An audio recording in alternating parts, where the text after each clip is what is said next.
This week, Southern Chicken fast food restaurant Bojangles announced they were putting EV charging, including level 2 and DC fast charging, in most of their 850 locations throughout the Southeast. Tesla opened a 40-stall station in San Diego, and BP Pulse had their official ribbon cutting for their LAX Gigahub. Let's get into it.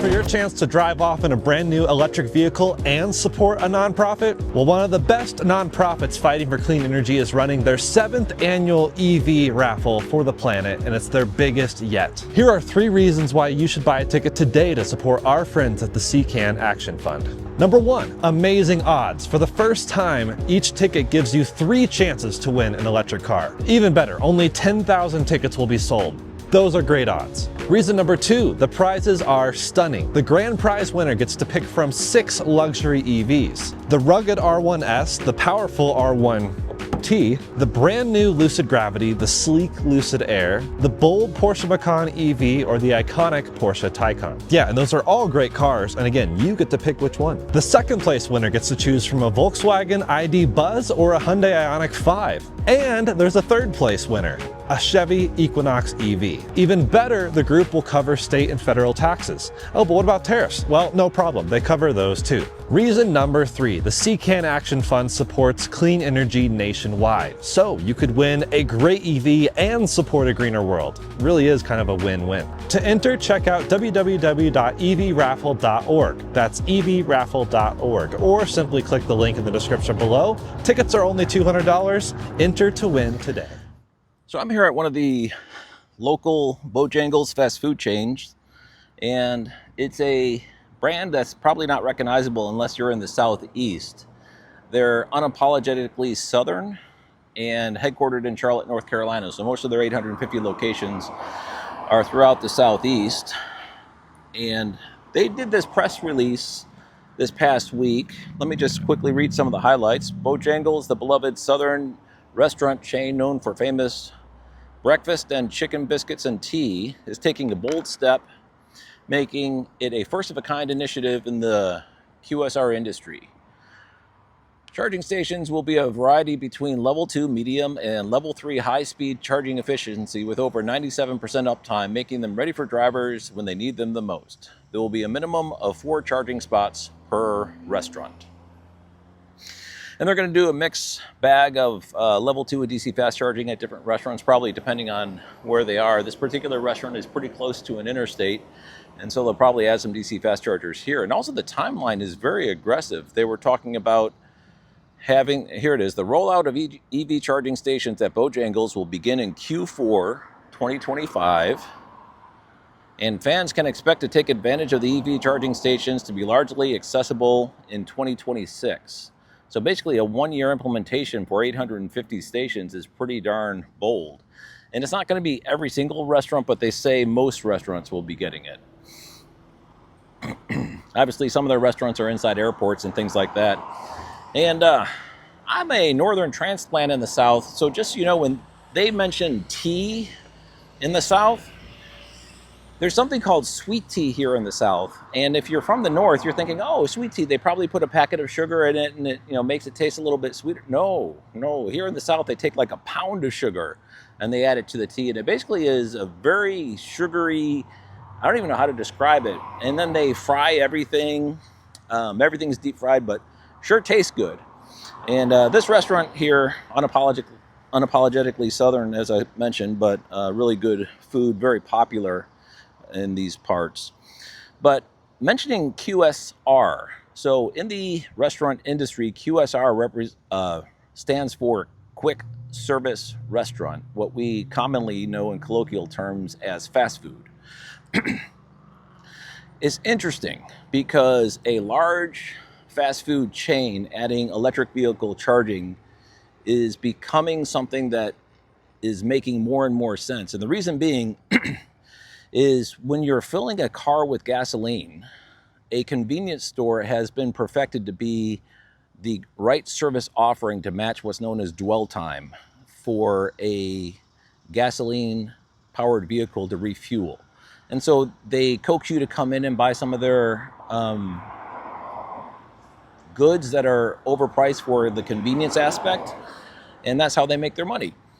But an electric car has a different dwell time, and what's being found out is that QSRs, or quick service restaurants, fast foods, is actually a very good matching dwell time for electric vehicle charging stations. And because you don't need to add all the tanks and the other infrastructure, you just need electricity. So you call your power company and say, hey, I need some electricity to put in some electric vehicle chargers. And they say, sure, no problem. It'll be probably a long wait, but we'll get it to you. And then once it's there, you're now the new gas station.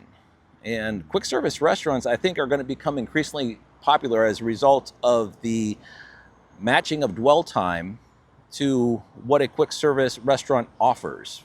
For instance, a couple of weeks ago, there was a news station going in California at a Sonics underneath a canopy, and brand new Sonics, and those are like pull in with, kind of like roller skating servers to bring your food to your car. It just made so much sense, because quick service restaurants, you're sitting there, you're having a meal, it's kind of really quickly in and out, and it's not like a sit-down restaurant where you're there for 40 minutes. And that's a perfect amount of time in order to recharge your car and get on your way. So you can get a meal, you can fill your car up, and be on your way all in the same amount of time.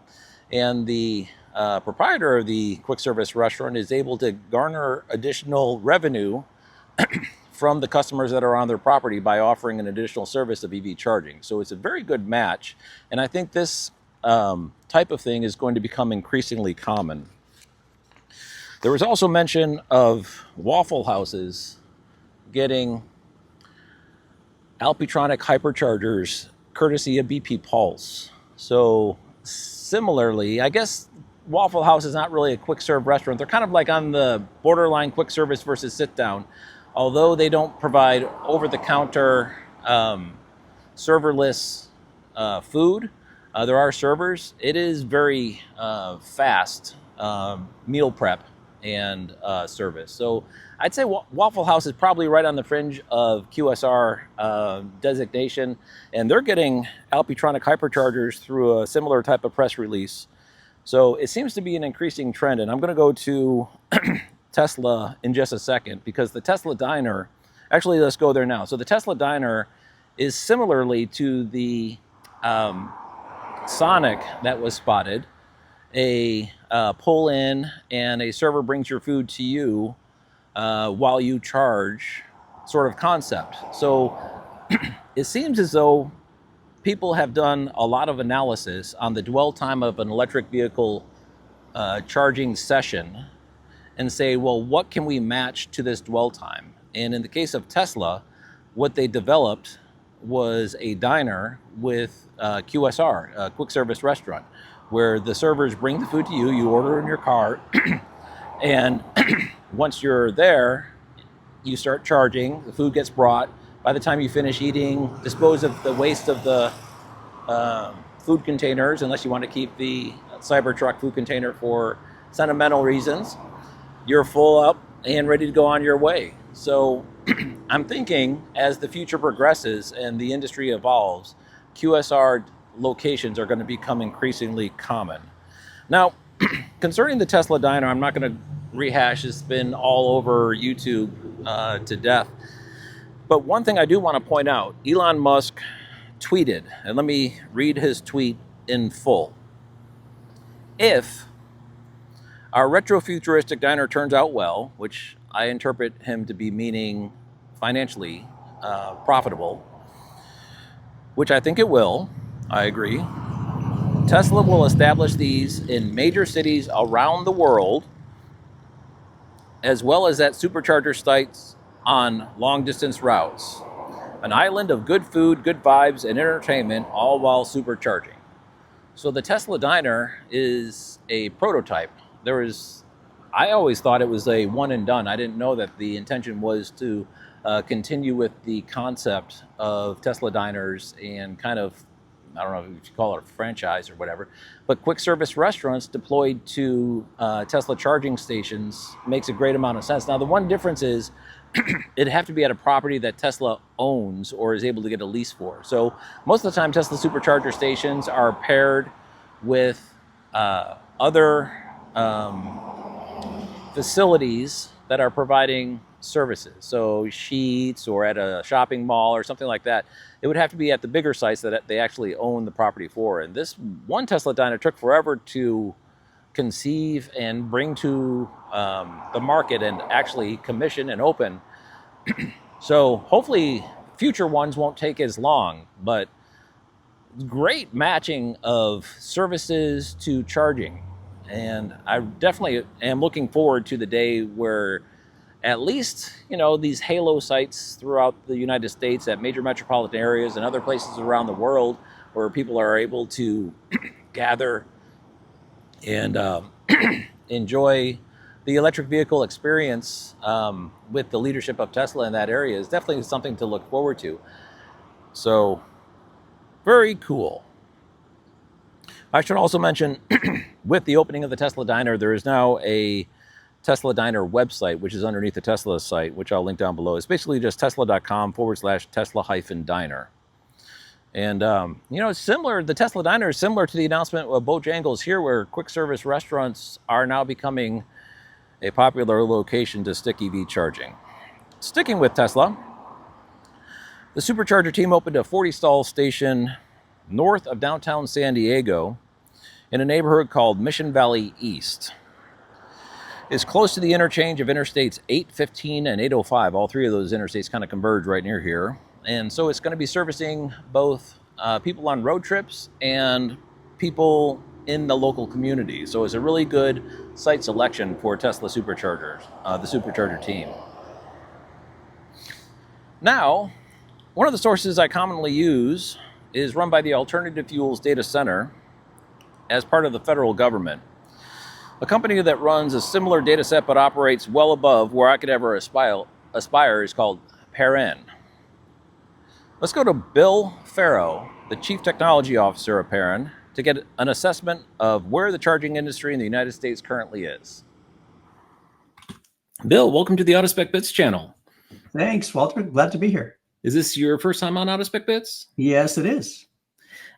So it's always nice to have a first-time attendee, and it's not uncommon where first-time attendees become repeat customers and frequent flyers and all those things. So wouldn't be surprised if that happens here. Your company is very interesting and very topical to what we cover here on AutoSpec Bits, at least my primary focus. Can you tell us a little bit about Parin and your role in the company?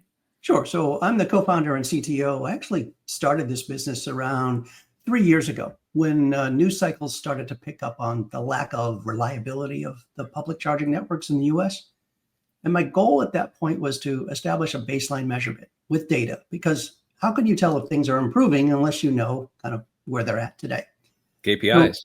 The KPIs, exactly. So that turned into a bunch of great ideas from my eventual co-founder, Florent Breton. And then last year we added LinkedIn influencer Lauren McDonald to the team. And together we've built this small team that's tracking and reporting on public charging in the US. We like to say we have the largest data set in the EV charging space. And we provide that data to our customers. We have broader ideas for our business where we're talking to major CPOs and OEMs about some things we can't talk about at this point, but I'm happy to talk about them at some later time. So lots of things happening, all based on data. Some of it's based on our machine learning algorithms, and some of it's based on the data that we collect. Yeah, so the news cycle can be very fickle and subjective, but data is not, which is something that I appreciate about it. And as of late, there's been a lot of back and forth concerning the EV adoption, whether or not it's waning or gaining. And we know, though, over in China and Europe, there seems to be upswings currently ongoing. And for a while, PHEVs were all the rage in China, but that seems to have abated. And then in Germany, they pulled the federal subsidy, and it kind of flatlined EV adoption for a while, but it seems to have snapped back now. In fact, I think Autoline Daily just reported today Germany is back up to a 35% EV uptick after the federal subsidy. So it's just a temporary lull. But one thing that is helping to provide some kind of guidance on whether or not EV adoption is actually still occurring or not, in my opinion, is the charging infrastructure and the people who are putting money into it. And it seems to me, at least from my amateur hour attempt at looking at the data, you guys are definitely on a whole different level, bringing in levels of professionalism to the analysis of the data that I could only hope to aspire to. But it seems as though that the charging environment in the United States and Canada is been steadily increasing with no end in sight. And I don't know if that's a fair assessment from your viewpoint as well. I think it is. You kind of brought up two parts there, right? The vehicles and the public charging. We won't go too deep on the vehicle side, but both markets I think are bumpy right now for a variety of reasons. Chevy and some others are doing really well. We all know the challenges that Tesla's having from a vehicle standpoint worldwide. The products are really good out there and only getting better. So I think that's, to me, that kind of talks about one of the reasons why Germany might see the uptick. It's just a better overall experience, regardless of the drivetrain. So that's one side. But on the charging side, which is where we're focused, I'll say we were disappointed, to put it mildly, that I think it was earlier this spring, a major news publication pushed out a story that the charger infrastructure in the U.S. was slowing down, and we couldn't disagree more with that story. So we've spent the better part of the last 3 months kind of working through countering that story with facts. As a matter of fact, we're coming out with our quarterly report next week, and we're predicting a record year for fast charging infrastructure in the US. When you combine what's happening with Tesla, Walmart, Ayana, Mercedes, travel convenience companies like Pilot and Loves, and add the rest of the market, and we'll see well over 16,000 new ports this year in the US. And that's way ahead of last year's pace. So we're very bullish on the short and long-term activities here. It also seems to be ballooning in the level 2 at places where there's longer dwell times, like overnight charging as well. It seems to be catching on for multi-tenant tenancies and workplace charging. The new Walmart campus got level 2 charging basically throughout their parking garages. And it seems as though that seems to be the template for anytime there's a new build of a corporate facility. They're de facto putting in charging as a result of the adoption being what is the current reality and everything. So, I mean, and that's all great to see. And that's a market we don't follow as closely as a company. Okay. But I do follow that personally on the level 2 side. The amount of really good intelligent solutions that are going into long-term dwelling from an apartment standpoints and fleet customers is just fantastic. Whether you're driving by an Amazon facility and you look at the rack of L2s that they've got to charge their Rivian vans, or you just kind of look at what's going up with a lot of the new apartment construction, as you mentioned. It's really building for the future, and I think that's going to make a lot easier for the total, what we call EVIO, the EVs in operation, right? That it's going to let that market grow bigger and better, because the newer vehicles will be able to sort of trickle down to secondary and third drivers that have the capability with a better L2 infrastructure to charge them overnight. So there's been a lot of discussion also in the DC fast charging space concerning the reliability of the chargers. And I know that's something that was a principal focus of Parin initially, and probably is still to a great extent. And the efforts have been being put in by Electrify America. Obviously, Tesla has got a very high reliability level. The introduction of Alpitronic hyperchargers into the North American market, and increasing larger stall counts, which kind of helps negate the problem of someone showing up to a station and all ports being down when there's a little bit of built-in redundancy that way.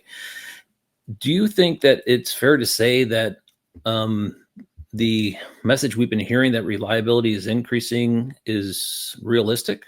And is that like a real thing that's happening? It's absolutely realistic. It actually sounds like you just got an advanced copy of our quarterly report, because that's one of the key things that we're featuring is the increase in station growth. The increase just in the raw number of ports is bringing up reliability. And we really think that reliability is what's going to pick the winners and losers in the charging market. And we created this label that we call Charging 2.0, where we group together the set of charging companies that are really changing the game with the larger stations, with the better equipment, with the better amenities.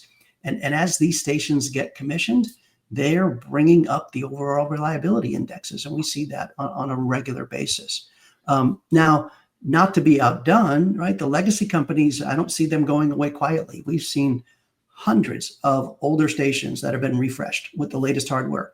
And that too improves reliability on, all of the, we'll call them the legacy networks.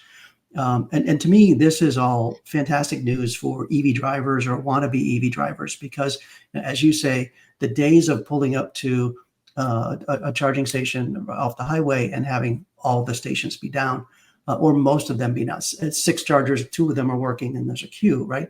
Those days, it still happens, but the options are getting better as we see the growth happening throughout the US. And there's also a major turning point when Tesla agreed to open the supercharger network to non-Teslas, and there was such excitement and everything, and it seems to have almost run its course. Recently we had Honda Acura join the fold, and I think Lucid is now fully sanctioned as well. And the reliability, the ubiquity, several other things associated with the Tesla supercharger network, the simplistic user interface, so the lack of the user interface. Obviously, when you bring third-party cars into the mix, it's a little bit more complicated, but in the shorter cables, but with the V4 stalls, it's a little bit easier.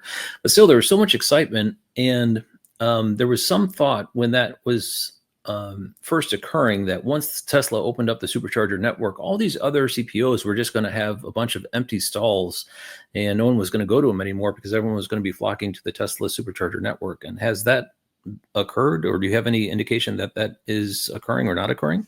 That's a great question. It's really hard to measure, but we're actually raising alerts to some of our customers about some of the possible concerns here. One of the great places to study this behavior is at some Buc-ee's in the Southeast. And if you don't know what Buc-ee's is, Google it, or better yet, find a way to visit one. Big fan. Yeah, I love Buc-ee's. Right. I mean, the travel stops typically have at least one. They have one Tesla supercharger. And they usually have at least one, if not 2 other charging networks on site. So if you're an EV driver, when you pull in, do you turn left? Do you turn right? Which way do you go? Right. And that's something that we've been studying and looking at. If you're in a Tesla, more than likely 99% of the time, you're going to go to the supercharger, right? That one's easy. But if you're in a non-Tesla network and you have an adapter, which one do you choose? And why do you choose it? Those are some of the things that we're looking at and trying to understand better. Right? If you have free charging on another network, you're going to go to that other network, right? If price, and brand loyalty are things that we know other CPOs are working on as differentiators between themselves and Tesla. I don't know if everyone knows this, but Tesla is more expensive for non-Tesla vehicles, right? Sometimes by up to 20 cents, depending upon the station, right? Now you can buy your way down, buy that price down, but for me as a Tesla driver, my price might be 35 cents. And for you as a non-Tesla driver, I think that's right, that yes, you would pay about 20 cents more, 15 to 20 cents more. Again, unless you became a member or a subscriber. So, but a lot of people don't today base their decisions on price. So, we one of the other options is faster hardware. So we see CPOs trying to work on getting faster hardware to, for example, better support the 800 volt cars that are out there, or folks that typically think, and they may be wrong, but they think that charging at a faster charging port is going to make a shorter trip for them, when we all know it depends on the vehicle and its charging curve, right? So it's a bit too early right now to make any major statements. As I said, we're raising some possible concerns, but we're watching this really, really closely. And the flip side of that is the growth of NACS connectors on the non-Tesla networks. And we're seeing that growth there as well. You see it with the BP Pulse stations that go out typically 50-50, I think. Iona puts out one that with their stations, they're putting them out generally in a 60-40, 60% CCS and 40% NACS. So this is really going to be an interesting one to watch.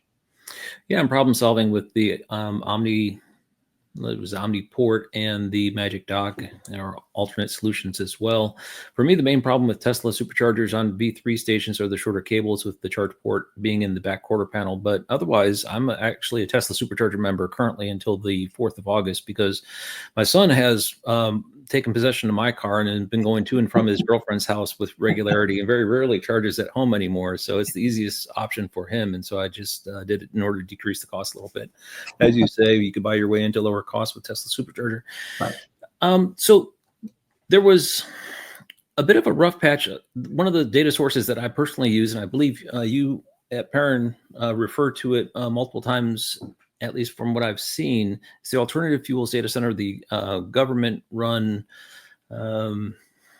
clearinghouse, I guess, of electric vehicle and alternative fuel stations, in which electric has become a part of.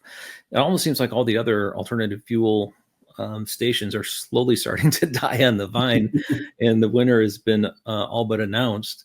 But that, I don't know how to call it. It's not a department. It's underneath the Department of Energy and the. It is. It's actually managed by the NREL team.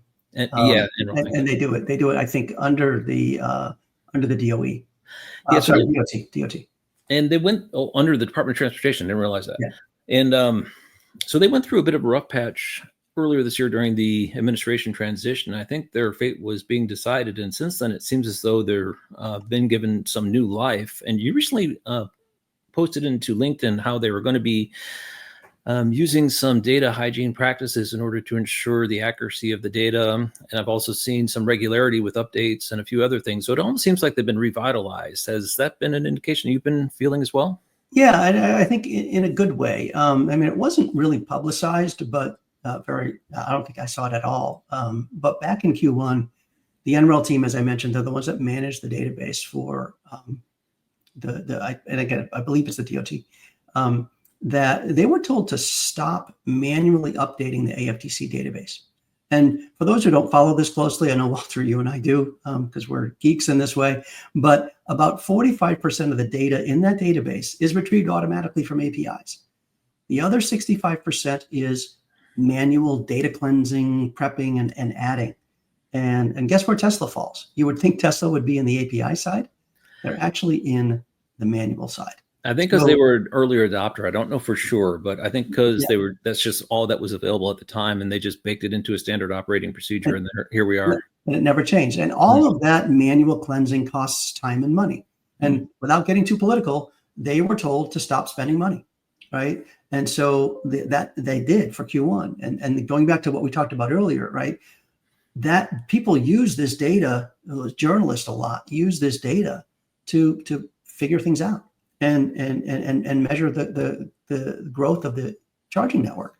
And when the data is not there, you make wrong assumptions, right? So that embargo ended in April, and then the data has been flowing ever since. And again, as you said, the team has they have a charter to make some improvements. Now, I don't always agree with everything that they're doing, and I've had conversations with them about what they're doing. But they're not making any drastic changes, but they are going after trying to get rid of some of those charging stations that have just been temporarily unavailable for days, weeks, and months at a time. Right, and I think that's having an impact on some of the charging networks as well, who are now looking to manage that data a bit more closely. Yeah, it's a noble effort, because if there's a charging station that's listed in the database that's actually been offline for a long time, you probably shouldn't be directing traffic towards it. And so It makes sense.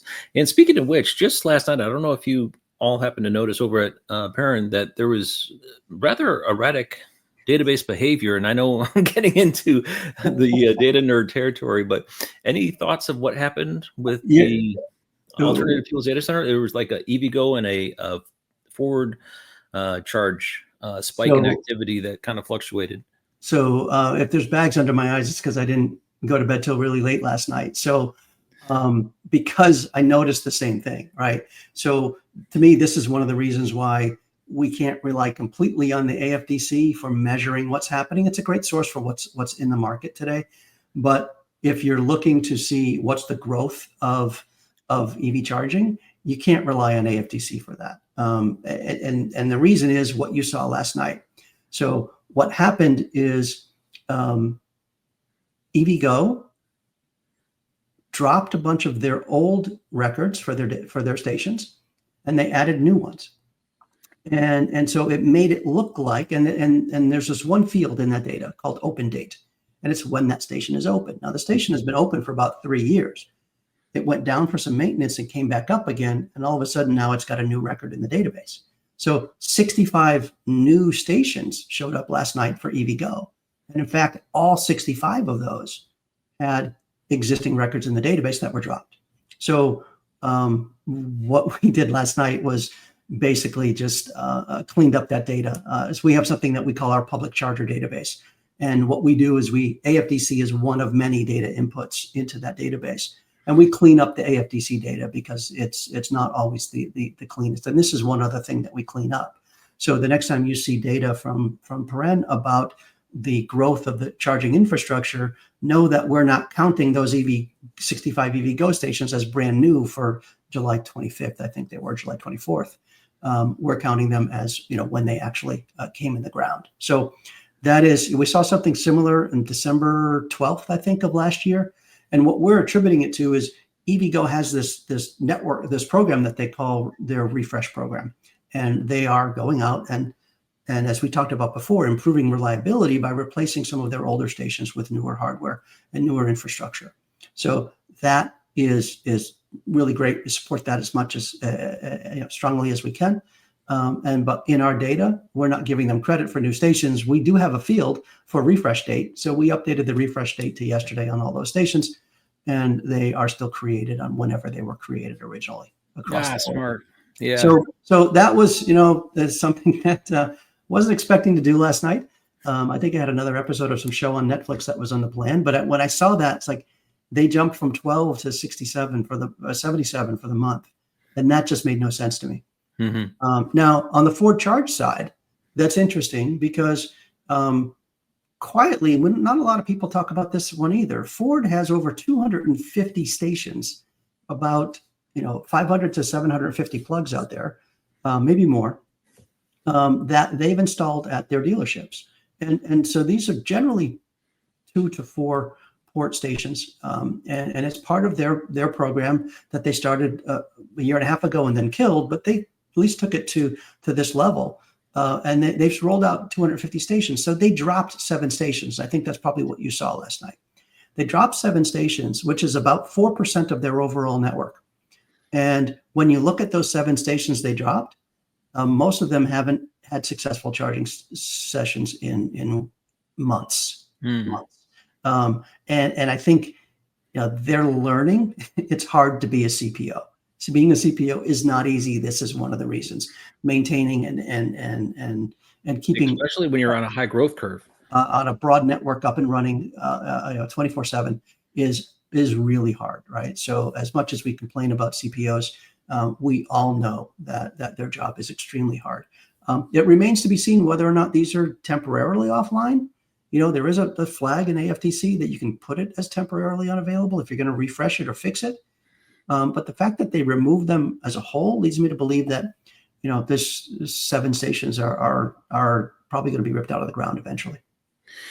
Well, Bill, I can't tell you how much I appreciate you coming on to Out of Spec Bits. I'm a big fan of all the professional data science that we're doing for the charging infrastructure here in the United States, coming from Parin. And my personal opinion is that the future looks bright. If all these people are putting money into charging, they're probably a lot smarter than I am and are thinking it's a smart bet in order to continue on with the growth. So my personal opinion is that, yes, we're likely going to see a dip in EV sales as a result of the federal subsidy being removed, and then something similar like a snapback with that's going on in Germany, where after a year things kind of level out and we pick back up again. But I'll give you an opportunity. Is it what's your opinion on what the future may hold, putting on your predictor hat? Yeah, so I spent a lot of time studying just how to electrify the whole U.S. transportation sector, not just light duty vehicles, which is what we focus on at Parin, but heavy trucks, school buses, boats, planes, et cetera. And we're still early in this process, but there were goals of having a robust U.S. public charging network by 2030, we're very confident that those goals are going to be met. As a matter of fact, this slowdown in sales from an EV perspective is giving the charging companies a little bit of time to get ahead of the curve and ahead of demand, which is good. And so we're seeing that in the data, and we're hoping that they can still keep abreast as our prediction model shows. So that's good. But to me, I think battery power mobility devices of all kinds are going to continue to grow for one main reason: they're cheaper to own and operate. At the end of the day, right? I've been driving an electric 100% BEV since 2012. In 14 years, the only money I've ever spent on my vehicles is putting on new tires. And I've started to slow down a bit because the tires are getting expensive. But that's it. That's that and the charging in my garage. But that's the fueling, and it's still cheaper than fueling a gas car. So we're seeing that charging infrastructure get ahead of there. The vehicles we know are good, great, and going to get even better.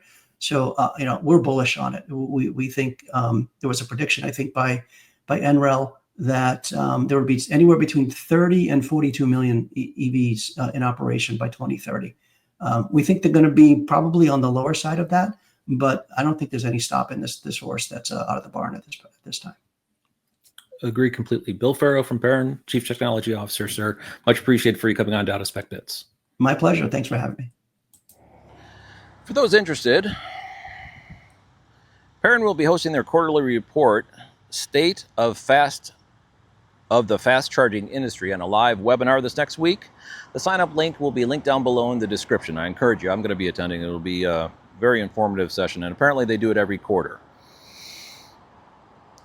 Now, the 3 rechargeries in Florida mentioned to be now under construction in the press release have all been spotted in various forms of progress. So Ayana's press release, where they were indicating an additional 3 rechargeries at Wawa's in the state of Florida are under construction, have all been spotted to be in various forms of progress of completion. So that is going according to plan. However, the Daytona Beach one, at least at the time of recording here, which was mentioned in the press release to be opening last week, so far has not, as far as I could tell. It's not listed on the Ayana website as open yet, but likely will be either this weekend or early next. So something to look forward there. BP Pulse had their official ribbon cutting for the LAX Gigahub. So now the station and attached lounge are officially open for use. We don't have any official word what will be next, but we see good progress at similar facilities in Duarte, California, next to the Houston airport. There's a very large station going in, and at the very large airport in Chicago called O'Hare, there's additionally a very large station going in. All of them have canopies. All of them have high numbers of charging stalls, so it'll be exciting to see what BP has in store for us next. Rivian opened 2 stations, including a large 12-stall station in Maple Grove, Minnesota, that includes a trailer-friendly pull-through stall, which is always nice to see. The other is an 8-stall station in Durango, Colorado, near the Four Corners region. Lastly, Electrify America opened 3 stations. Yep, gotta put my glasses back on, sorry. All of which are ones they built, but then they handed the keys over to the site host through their Electrify Commercial Partnership. In this case, the customers are IKEA at one of their stores in Pittsburgh, Pennsylvania, Evolve, New York, at a convenience store off State Route 5, west of Syracuse, and Rocky Mountain Power, which is a NEVI site in Colville, Utah, which, if I understand correctly from Steve at Plug and Play EV, is the 100th NEVI station to open. Thanks for watching.